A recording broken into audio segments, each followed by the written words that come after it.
Mainit na balita. 2.3 million votes ang Duterte Youth. Anong ginawa? Ayaw pong iproklama ng COMELEC. Ang sinasabi po nila, may kaso daw ito ng 2019. 6 years ago po yun. Nakaupo sila noong 2019. Pinaupo po sila ng the same COMELEC noong 2022. Yung chairman, si George Garcia. Bakit ayaw mong paupuin? Technical glitch din ba? Yung basihan ng iyong desisyon? Tunay yan. Tunay yan. Iproklamo mo dapat yan. Huwag kang maging instrumento ng pagkitil sa naging tunay na tinig ng mamamayang Pilipino. Sa ginagawa mo, hindi malayo. Nakasunod din ito ay impeachment laban sa'yo. Tingnan natin kung anong isusukli ng mga nakinabang sa boto ng mamamayang Pilipino. Kung hahayaan ba nila na business as usual ang COMELEC hanggang 2028, mag-isip po tayo. Hindi po nabibilang ng tama ang bilang pagka ganitong uri ng eleksyon ang ating gagawin. Ultimo, ang malinis na panalo, 2.3 million votes ang Duterte Youth. Anong ginawa? Ayaw pong iproklama ng COMELEC. Ang sinasabi po nila, may kaso daw ito ng 2019. 6 years ago po yun. Nakaupo sila noong 2019, noong 18th Congress. Pinaupo po sila ng the same COMELEC noong 2022, noong 19th Congress. Pareho pa rin naman po ang COMELEC natin, nag-iba lang yung mga laman. Yung chairman, si George Garcia. Bakit ayaw mong paupuin? Technical glitch din ba? Yung basihan ng iyong desisyon na huwag paupuin ang Duterte Youth. Bakit pati yung bagong henerasyon na nakakuha ng 300,000 plus votes, ayaw nyo ring paupuin? Sinasabi nila na meron daw reklamo noong 2022 o yung 19th Congress. Wala na pong pakialam ang 19th Congress, 20th Congress na po ito. At ito po'y sariwang mandato na ibinigay ng mamamayang Pilipino sa BH or Bagong Henerasyon Party List. Kung ano man po yung issue nila noong 2022, tapos na po iyon. Sapagkat nakakuha sila ng presko o fresh mandate, preskong mandato mula sa mamamayang Pilipino. Wala na po iyon, wala nang bisa yung 2022 issue ng BH or Bagong Henerasyon Party List. Ang tingin ko dyan, kaya pinag-iinitan ng Bagong Henerasyon Party List sapagkat nanindigan itong si Congresswoman Bernadette Herrera doon sa 19th Congress, yung kanyang pinuna, yung mga panggigipit sa pamilya Duterte kay Vice President Inday Sara Duterte. At dito makikita natin, tatlo po yung upuan ng Duterte Youth. Kaya ayaw nilang makaupo ang Duterte Youth, mag-iiba na po ang kompleksyon ng mababang kapulungan. Hindi na po kagaya ng 19th Congress, mga kababayan, kaya atin silang tulungan. Hindi na lulusot yung pagmamalabis na nakita natin nung 19th Congress. Imaginein ho ninyo kung sakasakaling magkakaroon pa rin ng malicious, capricious, and whimsical investigation in aid of legislation ngayong 20th Congress, merong tatlong Duterte Youth na magbabalanse ng pang-aabuso ng kung sino mang kongresista na aabuso. Ibang-iba na po ang kompleksyon. Nandyan pa si Congressman Pulong Duterte, nandyan si Congressman Omar, nandyan si Congressman Sid Ungap. 6 na po yan. Meron pa yung taga Quezon City, si Congressman Bong Suntay. 7 na po iyan. Nandyan pa yung BH Party List. 8 na po iyan. At marami pa pong iba. Magkakaroon po ng pagbabago. The way the lower house or the House of Representatives will conduct itself pagdating sa 20th Congress. Ano ngayon ang ginagawa nila? Hindi ipinaproklama yung 3 upuan ng Duterte Youth plus yung BH Party List. Di -4 na po agad. Hindi malayo yung mga nanalo kagaya ni Congressman Sid Ungab na kasama ko bilang petitioner dyan sa maanumalya, illegal, immoral, unconstitutional 2025 budget bilang petitioner. Gagawa nila ng paraan na masuspinde Ganon din si Congressman Pulong Duterte. So nangyayari po rito, nauubos yung mga kongresista na may tunay na pagmamahal sa Pilipino at sa ating bansa. Si Congressman Bong Suntay, kahit po siya naproklama, nanganganib po yan sapagkat baka nga mag-file ng protesta laban sa kanya at yan po ay tatalakayin ng HRET o yung House of Representatives Electoral Tribunal. Dehado po si Bong Suntay dyan. Kaya balitang hopya mani popcorn, dahil ba ang Duterte Youth ang nag-file ng impeachment laban kay Marcos? Yan po yung isang dahilan, mga kababayan. Kaya itong COMELEC natin, itong si George Garcia, nasaan yung iyong pagiging constitutional office? Nasaan yung iyong impartiality? Di ba? Nasaan yung impartiality mo? Iproklama mo yung Duterte Youth. Bakit? Illegal na, seditious na ba ngayon ang mag-file ng kaso ng impeachment complaint laban kay Bongbong Marcos? Seditious, inciting to sedition, ano pa yung ginagamit ninyo? Unlawful utterance?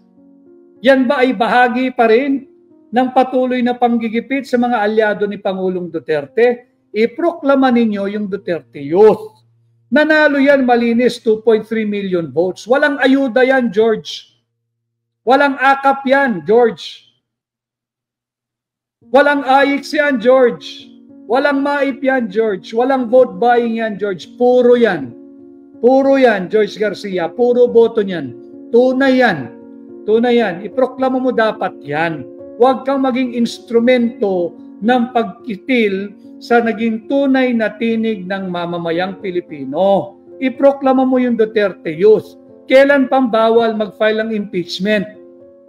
So dapat yung impeachment ni laban kay Vice President Inday Sara Duterte, ibasura nyo na rin. Bawal pala Bawal pala ang impeachment. Yung kay Vice President, talagang bawal yun. Hindi yun yung verified impeachment complaint. Pero naghahanda naman yung mga abogado, handang-handa ang mga abogado ni Vice President Inday Sara. At sinabi nga niya na gusto niya rin talagang matuloy para talagang bloodbath yung impeachment. Siyempre, mga kababayan, may nag-react na naman na masyado raw violente yung naging pahayag ni Vice President Inday Sara Duterte. Wag na ho tayo magpalihis. Ito ang laban. Ayaw pong iproklama ang Duterte Youth. Ayaw po nila ng merong mga independent-minded congressmen and women diyan sa mababang kapulungan. Kinakailangan sunod-sunuran sila sa pamunuan ng House of Representatives. Yan po ang tunay na dahilan. Bukod pa sa nag-file ng impeachment complaint laban kay Bongbong Marcos ang Duterte Youth. Sincerely, I am very grateful sa ipinakitang suporta ninyong mamamayang Pilipino. Hindi po maaaring sabihin na tayo ay bigo o hindi tayo nanalo. In my heart of hearts, we've truly won. Hindi lang tayo naproklama. Kaya lang hindi tayo iyakin. Hindi ko lang ho talaga kayang patunayan dahil yan ang hirap. Sa automated, hindi mo alam kung paano ka dinaya, sinong nandaya sa'yo, anong oras, saan, ilang boto. Yan ang hirap. Kanya kung pag-uusapan natin yung 2028, if we really love our country, if we really love Vice President Inday Sara Duterte, if we are truly grateful to President Rodrigo Roa Duterte, yung mga nakinabang sa kanilang endorsement na nariyan ngayon sa Senado at sa mababang kapulungan sa Kongreso, ngayon ninyo ipakita. Suklian ang kanilang kabutihan. Suklian ang kabutihan ng mamamayang Pilipino. Tumanaw ng utang na loob, hindi sa isang tao, hindi sa partido, o kung kanino pa man. Tumanaw ng utang na loob sa mamamayang Pilipino. Ipagtanggol ninyo ang ating demokrasya. Inyong isulong ang pagre-revisa, pag-aminda, at pag-repeal sa mga hindi na kinakailangang batas o probisyon ng mga batas patungkol sa ating eleksyon. Isulong ninyo ang hybrid election system kung saan manual ang counting sa precinct level, wala pong mabawala roon, wala pong mababawas doon.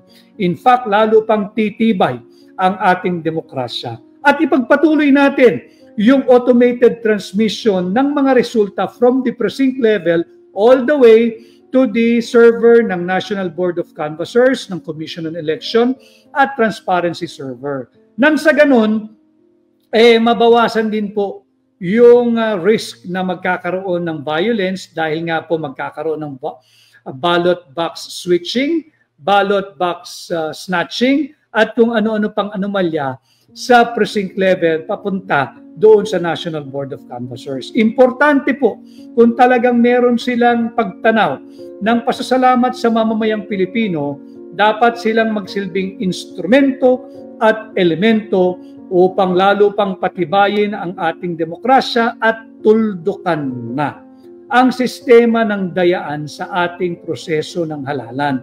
Huwag nating hayaan na depende lang tayo sa kamay ng Commission on Election, na pati yung ating party list system depende lang sa kamay ni George Garcia. Malinaw po yung panalo ng Duterte Youth. Yung 2.3 million Filipinos na bumoto sa Duterte Youth, makibahagi po kayo sa aking pagla-live ngayon. Iparinig ninyo ang inyong boses, iparinig ninyo yung inyong pagsuporta sa party list na inyong sinuportahan. At hindi lamang po iyan, yung mga tumangkilik sa BH party list, yung bagong henerasyon, makibahagi po kayo. Huwag po ninyong suluhin yung inyong hinanakit at sama ng loob at sinasalaula yung ating proseso ng eleksyon. Mag-ingay po kayo. At yung mamamayang Pilipino, whether you voted for Duterte Youth or bagong henerasyon party list or not, it doesn't matter now. Ang usapin dito, binababoy, sinasalaula, yinuyurakan yung ating proseso ng eleksyon. Malinaw na panalo, 2.3 million votes ang Duterte Youth, 3 upuan, 3 representante, mararangal na tao, scholar ng bayan, si Congresswoman elect at incoming at re-elected Drixie Cardema, galing UP, si Congressman-elect Berlin Lingwa, produkto ng PNPA, yung Philippine National Police Academy, at si Congressman-elect Ron Bawalan, isa ring scholar ng bayan, produkto ng Philippine Military Academy. Mararangal na tao, hindi gumamit ng AKAP yan, George. Hindi gumamit ng AIX yan, George. Walang ayuda yan, George. Walang MAIP yan, George. Walang suhol at vote buying yan, George. Bakit ayaw mo iproklama? Bakit yung mga lantarang namimili ng boto, pinuklama mo? Dahil ba ang pangalan nila ay Duterte Youth? Sobra naman ang pagiging partisano mo. O dahil ba sila ang nasa likod ng pagsampa ng impeachment laban kay Bongbong Marcos? It does not disqualify them.